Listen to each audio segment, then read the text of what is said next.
함께 말씀 보겠습니다. 구약 성경 사무엘상 11장 6절부터 15절까지 말씀입니다. 사무엘상 11장 6절부터 15절까지 말씀 우리 함께 교독하시겠습니다. 제가 먼저 11장 6절 말씀 봉독하겠습니다.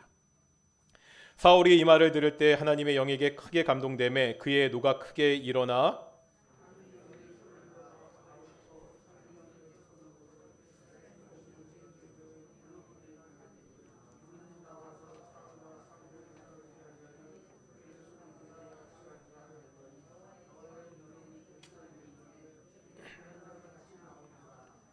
사울이 베색에서 그들의 수를 세어보니 이스라엘 자손이 30만 명이요 유다 사람이 3만 명이더라.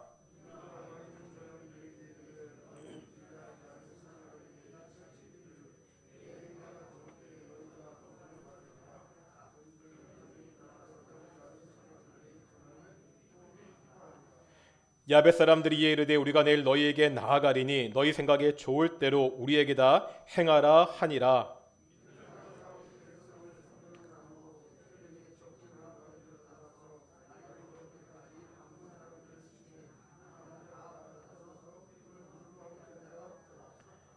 백성이 사무엘에게 이르되 사울이 어찌 우리를 다스리겠느냐 한 자가 누구니까 그들을 끌어내서서 우리가 죽이겠나이다.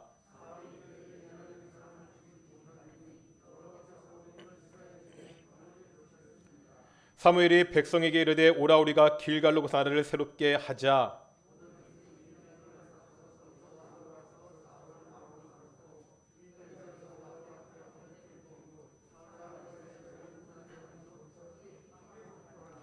아멘.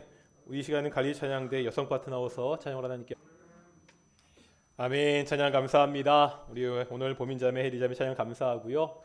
아프신 분들도 계시고 또 여러 가지로 확진하신 분도 계셔서 우리 예배가 예전처럼 완전히 정상적으로 진행되지 못하는데 성도님들 건강하셨으면 좋겠고요. 날씨가 많이 따뜻해졌습니다. 우리 앞뒤 자분들과 이렇게 인사하겠습니다. 하나님의 따스함이 함께 하시기를 소망합니다. 오늘 이렇게 예배당에 나와 예배하는 성도들 또한 가정에서 유튜브로 예배하는 모든 성도들 하나님의 따스함이 함께하는 귀한 예배가 되기를 축원합니다. 예전에 한 취업 포털 사이트에서 성공과 출세에 대한 20, 30대 직장인들의 인식에 대한 설문조사를 한 적이 있습니다. 설문조사의 제목은 대한민국에서 성공하기 위한 요건이었습니다. 이 조사 결과에 따르면 성공하기 위한 요건 1위는 학벌이었습니다. 26.1%였습니다. 2위는 인맥 및 대인관계 능력이었습니다. 24.2%였습니다. 3위는 경제적 뒷받침으로 19.7%였습니다. 반면에 지적 능력이라고 대답한 사람은 12.4%, 성실성이라고 대답한 사람은 8.6%였습니다. 이 설문조사 결과를 보면 우리나라 직장인들은 성공을 위한 요건으로 개인의 능력보다는 연고나 학벌과 같은 환경이 더 중요한 것으로 생각합니다. 어떤 사람이 더 성공할 수 있느냐는 질문하면 많은 사람들이 비슷하게 대답할 것입니다. 어느 것이 중요한지는 사람마다 다르겠지만 성공을 위한 결정적인 요소는 크게 둘로 나눌 수 있습니다. 개인의 능력과 환경입니다. 어떤 사람은 말 그대로 부모를 잘 둔 덕에 성공하기도 합니다. 재벌 2세, 재벌 3세가 이에 해당합니다. 어떤 사람은 온전히 자신의 능력 하나로 성공하기도 하죠. 이런 사람을 뭐라 부르죠? 자수성가했다 이렇게 부릅니다. 주변 환경도 좋고요. 개인의 능력도 출중한 사람들이 더 성공하기가 좋을 것입니다. 이것이 성공에 대해서 세상이 생각하는 방식입니다. 그렇다면 성경은 어떻게 말씀합니까? 성경은 개인의 능력과 환경보다 더 중요한 것이 있다고 말씀합니다. 우린 앞으로 이스라엘 통일 왕국의 3명의 왕을 살필 것입니다. 누군지 아십니까? 첫 번째 왕이 누구였죠? 이스라엘의 통일 왕국 사울, 다윗, 솔로몬 왕입니다. 이 세 왕을 통해서 성경이 말씀하는 성공과 실패에 대해서 함께 살펴보겠습니다. 오늘은 그중 첫 번째로 사울의 성공입니다. 사울은 왕이죠. 그것도 하나님의 백성 이스라엘의 첫 번째 왕입니다. 왕이라는 자리는요, 사람이 올라갈 수 있는 최고 권력의 자리입니다. 세상에서 가장 성공한 사람입니다. 어떻게 사울이 왕이 될 수 있었는지, 최고의 권력을 가질 수 있었는지 함께 보겠습니다. 사울은 성경에서 사무엘상 9장에서 처음으로 등장합니다. 앞장인 8장에 보면 이스라엘 백성들이 사무엘에게 왕을 요구합니다. 백성들의 요구가 문제가 있었지만 하나님은요, 백성들의 요구를 들어주십니다. 그들의 말을 들어 왕을 세우라. 사무엘이 이 하나님의 말씀을 전하자 백성들은 각기 성읍으로 돌아갔습니다. 이제 남은 것은 뭐죠? 새로운 왕의 등장입니다. 드디어 하나님의 백성 이스라엘의 첫 번째 왕이 세워지게 됩니다. 백성들은 각자 자신의 성읍에서 새로운 왕에 대한 기대에 부풀어 있습니다. 사무엘상 9장은 이러한 기대 속에서 시작합니다. 그렇다면 뭔가요? 이런 기대에 맞게 인상적인 방법으로 사울이 등장해야 됩니다. 누가 보더라도 이 사람은 왕이 될 만하다, 이런 생각이 들도록 그런 에피소드가 소개되어야 됩니다. 그런데 우리가 성경을 보면 사울의 첫 등장은 전혀 인상적이지 않습니다. 사무엘상 9장 1절에 보면 사울의 출신 지파가 나옵니다. 어디죠? 사울은 베냐민 지파 사람입니다. 당시 이 베냐민 지파는 보잘것없는 지파였습니다. 새로운 왕이 나오기에는 어울리지 않은 출신입니다. 그래도 그중 다행인 것은 사울의 아버지 기스는 유력한 사람이었습니다. 사람들에게 존중을 받았던 사람이었습니다. 또 사울 본인은요, 키도 크고 준수한 외모를 가졌다고 성경은 묘사하고 있습니다. 하지만 우리가 성경을 읽다 보면 사울이 왕이 되는 가정에 아버지의 배경이나 본인의 능력은 전혀 드러나지 않습니다. 9장에서 사울이 첫 등장하는데 뭐하고 있죠? 다 같이 한번 9장 3절 보시겠습니까? 9장 3절입니다.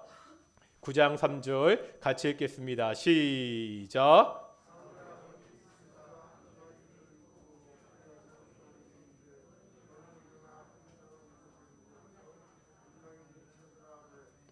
지금 사울이 뭐하고 있죠? 아버지가 잃어버린 암나귀를 찾고 있습니다. 잃어버린 나귀를 찾아 이리저리 돌아다니고 있습니다. 왕의 첫 등장치고는 참 별로죠. 전혀 인상적이지도 않고 평범한 모습입니다. 사울도요, 내가 스스로 왕이 된다는 것을 믿지 못했습니다. 이렇게 암나귀를 찾던 사울이 하나님의 명령을 받은 사무엘을 만납니다. 아신 대로 사무엘은요, 사울에게 하나님의 특별한 사명을 이야기하고 내가 왕이 될 것이다, 이렇게 이야기하고 왕으로 기름을 붓습니다. 그 후 사무엘은 왕을 세우기 위해서 백성들을 미스바로 모이게 합니다. 그 다음에 왕 선출을 위해서 제비 뽑기를 합니다. 당시에는 이 제비 뽑기가 하나님의 뜻을 아는 아주 중요한 방법이었습니다. 이스라엘의 모든 지파 가운데 베냐민 지파가 제비 뽑기로 뽑혔습니다. 다시 베냐민 지파 중에서 마드리의 가족이 뽑힙니다. 마침내 그 중에서 기스의 아들 사울이 왕으로 뽑혔습니다. 하나님의 백성, 이스라엘 백성들의 첫 번째 왕이 선출되었습니다. 너무나 흥분되고 영광스러운 순간입니다. 그런데 문제가 있습니다. 정작 당사자는 그 현장에 없었습니다. 다 같이 사무엘상 10장 22절 보실까요? 사무엘상 10장 22절입니다. 같이 읽겠습니다. 시작. 그러므로 그들이 또 여호와께 묻되 그 사람이 여기 왔나이까? 여호와께서 대답하시되 그가 진보따들 사이에 숨었느니라 하셨더라. 지금 사울은 자신이 왕이 된다는 사실을 받아들이지 못하고 있지요. 어디 숨어 있다고요? 진보다리에 숨어 있습니다. 요즘 말로 하면 참 모양 빠집니다. 이런 생각은 당시 백성들 중에도 있었습니다. 사울이 왕으로 뽑혔을 때 일부는 이렇게 멸시하며 불평합니다. 이 사람이 어떻게 우리를 구원하겠느냐? 이 사람들 눈에 사울은 전혀 믿음직스럽지 않습니다. 아니, 왕이 되는 것이 싫어가지고 진보다리에 숨어 있는 사람입니다. 이런 사람이 자신들의 왕이 된다는 것을 도저히 받아들일 수가 없습니다. 이해가 되시죠? 이런 상황에서 사울은 어떻게 왕이 될 수 있었습니까? 아무리 봐도 사울은요, 왕이 될 만한 특별한 능력이 없었습니다. 능력이 없으면 야망이라도 있어야 되는데 그런 야망도 보이지 않습니다. 주변의 상황도 사울에게 결코 호의적이 않습니다. 어떻게 사울은 이스라엘의 첫 번째 왕이 될 수 있었습니까? 어떻게 최고 성공의 자리에 오를 수 있었습니까? 사울이 왕이 된 것은요, 자신이 잘나서가 아닙니다. 뭔가 특별한 능력이 있어서가 아닙니다. 성경은 오직 하나님의 은혜라는 것을 우리에게 보여줍니다. 사무엘이 사울에게 기름을 부은 다음 하나님은 몇 가지 징조를 보여주십니다. 그 중에 대표적인 징조가 사무엘상 10장 6절에 나와 있습니다. 우리 한번 사무엘상 10장 6절 찾아보시겠습니다. 구약성경 사무엘상 10장 6절입니다. 같이 읽겠습니다. 시작. 내게는 여호와 영이 크게 임하리니 너도 그들과 함께 예언을 하고 변하여 새 사람이 되리라. 6절 하반절에 보면 사울이 예언자의 무리들과 예언을 하게 됩니다. 그런데 이때 먼저 어떤 일이 일어나죠? 6절 상반절 뭐라 말씀하고 있죠? 내게는 여호와의 영이 크게 임하리니, 하나님의 영이 사울에게 임합니다. 그것도 크게 임합니다. 이 구절을 ESV라는 영어 성경은 rush upon you라고 번역합니다. 공동 번역은 이 느낌을 살려서 갑자기 내리 덮쳐 이렇게 번역하고 있습니다. 사울에게 하나님의 영이 임합니다. 이건 사울이 통제할 수 있는 일이 아닙니다. 하나님의 영이 강하고 일방적으로 사울에게 임하고 있습니다. 사울은 이제 하나님의 영에 의해서 조종됩니다. 이 결과 사울도 예언자의 무리와 함께 예언을 합니다. 성경은 사울이 변하여 새 사람이 되었다고 기록하고 있습니다. 다른 번역 성경들을 보면 another man, 전혀 다른 사람이 되었다고 번역합니다. 어떤 거지요? 하나님의 영이 임하십니다. 강하고 급작스럽게 임하십니다. 하나님의 영이 함께하는 사람은 전과는 전혀 다른 사람입니다. 이제 하나님의 지배를 받는, 하나님의 통제를 받는 하나님의 사람입니다. 이것을 잘 보여주는 말이 있습니다. 10장 5절에 보면 하나님의 산이라는 말이 나오고 있지요. 여기서 산이라는 단어는 시브리어로 기브아입니다. 이 기브아라는 말은 우리말 성경 것처럼 산이라는 의미가 있습니다. 하지만 동시에 그 당시 지역의 이름이기도 합니다. 기브아가 어떤 곳이죠? 사울의 고향이었습니다. 그래서 11장 4절에 보면 사울이 사는 기브아 이렇게 나옵니다. 이 사울의 고향 기브아에는 블레셋의 병영이 있었습니다. 그런데 이곳이 바뀌게 됩니다. 원래 이곳은 어떤 곳이라고요? 사울이 사는 사울의 기브아였습니다. 하지만 이제 사울의 기브아가 아닙니다. 하나님의 산, 하나님의 기브아입니다. 같은 땅인데 전혀 다르게 바뀌었습니다. 블레셋의 병영이 있는 블레셋이 힘을 발휘하는 땅이 아니라 하나님의 땅, 하나님이 다스리는 땅으로 바뀌었습니다. 사울도 마찬가지죠. 그 전까지는 그냥 사울이었습니다. 베냐민 지파 기스의 아들이었습니다. 암낙이나 찾으러 다니면서 자기 인생을 살았습니다. 하지만 하나님의 영이 함께 하시면 바뀝니다. 예전의 사울이 아닙니다. 전혀 다른 새 사람이 되었다고 성경은 말씀하고 있습니다. 어떤 사람이라고요? 하나님이 지배하는 사람, 하나님이 함께하는 사람, 하나님의 인도하심을 받는 사람이 되었습니다.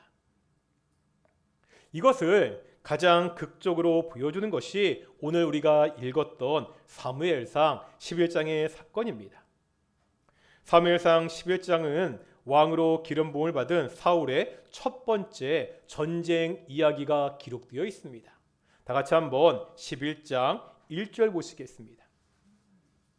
사무엘상 11장 1절입니다. 같이 읽겠습니다. 시작. 암몬 사람 나하스가 올라와서 길르앗 야베스에서 맞서 진침해 야베스 모든 사람들이 나하스에게 이르되 우리와 언약하자 그리하면 우리가 너를 섬기리라 하니. 여기 보니까 암몬 사람 나하스가 길르앗 야베스에 맞서 진치고 있습니다. 그때 그곳 백성들의 반응이 뭐죠? 야, 우리가 한번 힘을 모아 이겨보자, 싸워보자가 아닙니다. 뭐 하자고요? 나하스에게 가서 언약을 맺자고 제의하고 있습니다. 여기 언약은요, 뭐 전쟁을 피하기 위해서 평화 협상을 하자 이런 이야기가 아닙니다. 항복입니다.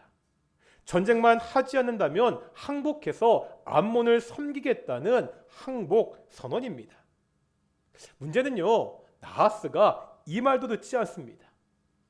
아주 모욕적인 말을 하면서 전쟁을 계속할 것이라고 선언합니다.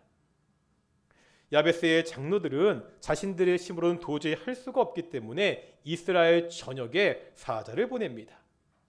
하지만 당시 이스라엘의 각 지파의 상황은 이들을 도와줄 만한 형편이 안 되었습니다.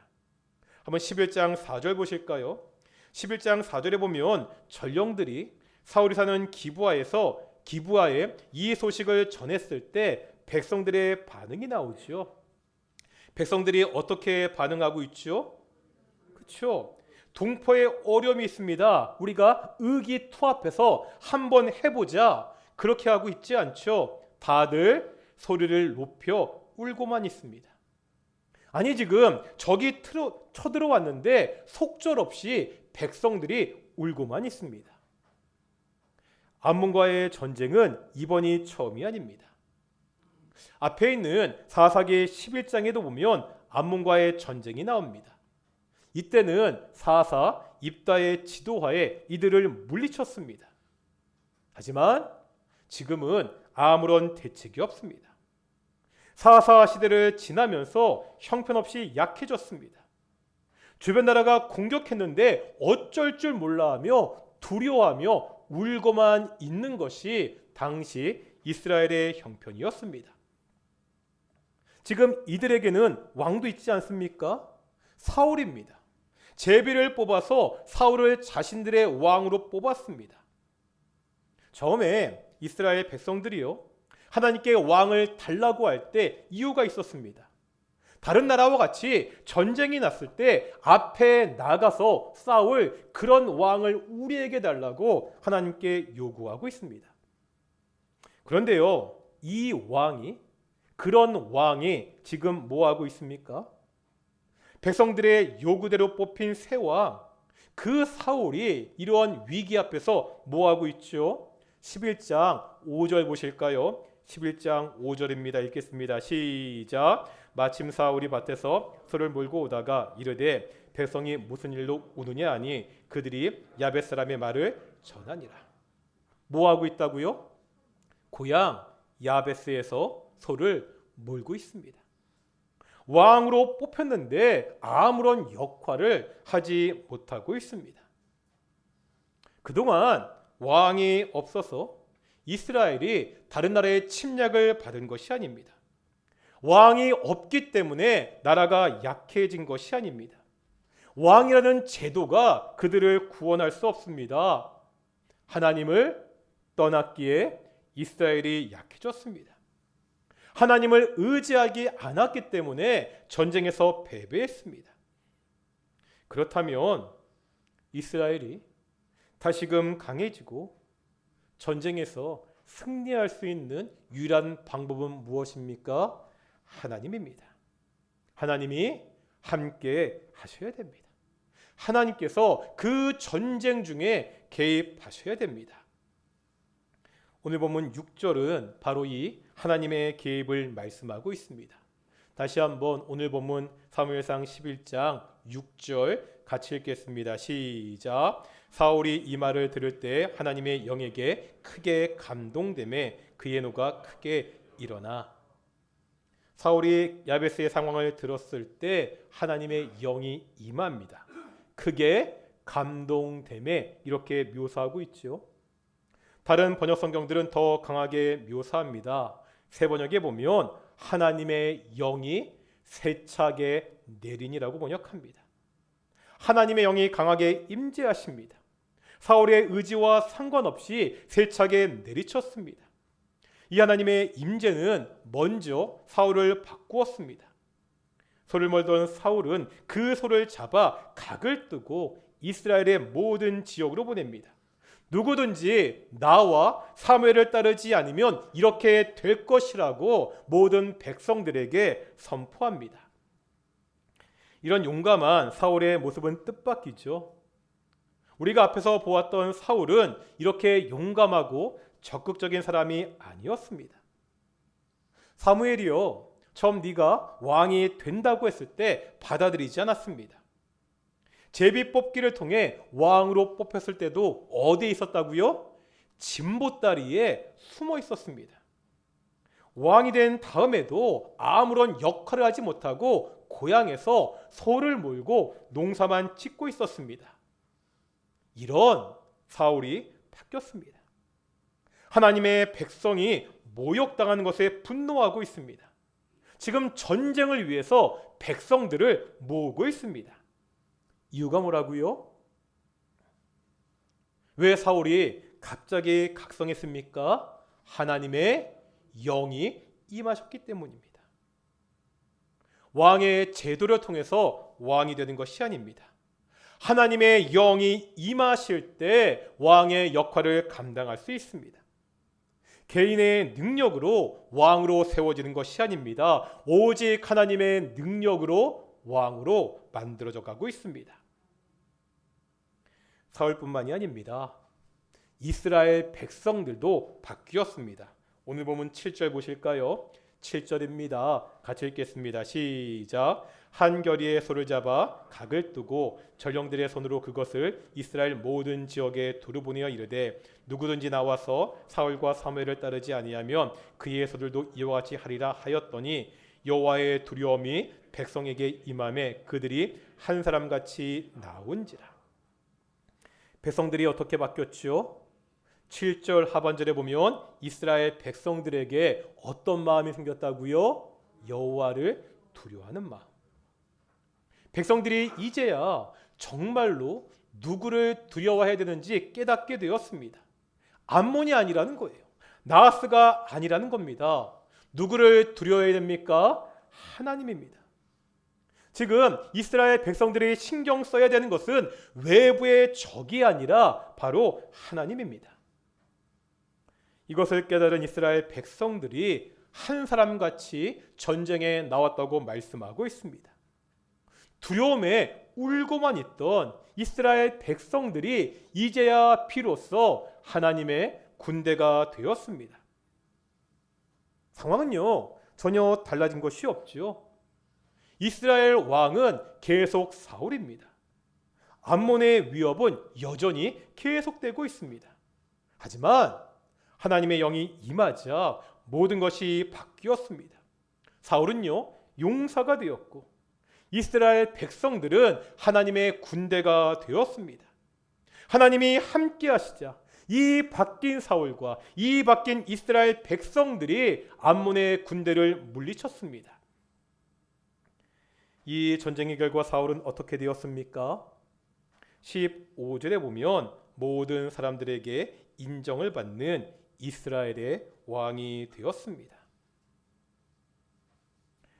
사울의 성공은 사울 개인의 능력이 아니었습니다. 오직 하나님의 은혜였습니다. 사울의 인생길을 하나님이 세심하게 인도하셨습니다. 사울의 삶에 하나님의 성령이 개입하셨습니다. 오직 하나님의 심으로 사울은 왕이 될 수 있었고, 오직 하나님의 도우심으로 전쟁에서 승리할 수 있었습니다. 이 이야기가 사울 한 사람만의 이야기가 아니라는 것을 우리는 잘 알고 있습니다. 우리 모두의 이야기가 아닙니까? 우리가 어떻게 이 땅에서 성공할 수 있습니까? 우리의 자녀들이 어떻게 이 땅에서 성공할 수 있지요? 사울의 이야기는 그것을 보여주고 있습니다. 개인의 능력보다, 주변의 상황보다 더 중요한, 더 결정적인 변수가 있다는 것을 우리에게 보여주고 있습니다. 가장 중요한 결정적인 변수가 뭐지요? 하나님이십니다. 하나님이 그 삶에 개입해야 됩니다. 하나님의 영이 그와 함께 해야 됩니다. 하나님의 자녀들은 하나님이 책임지십니다. 하나님이 인도하십니다.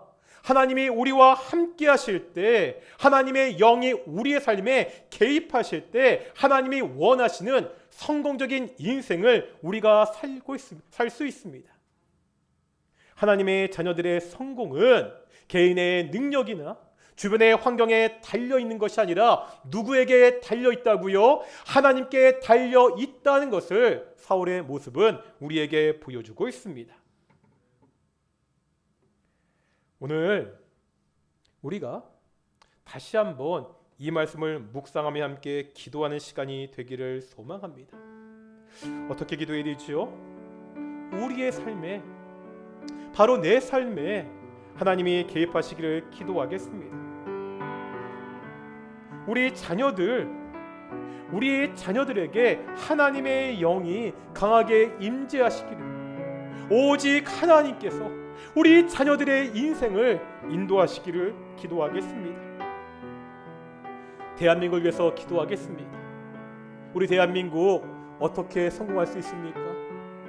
어떻게 성장할 수 있습니까? 한 대통령의 능력입니까? 아니죠. 하나님이 함께 하셔야 됩니다. 하나님이 이 나라를 인도하셔야 됩니다. 하나님이 이 나라를 통치하셔야 됩니다. 그러한 나라가 될 수 있도록, 그러한 가정이 될 수 있도록, 그러한 자녀들이 될 수 있도록, 그러한 성도들이 될 수 있도록 우리 함께 기도하며 나아가겠습니다. 함께 기도하시겠습니다. 아버지 하나님, 아버지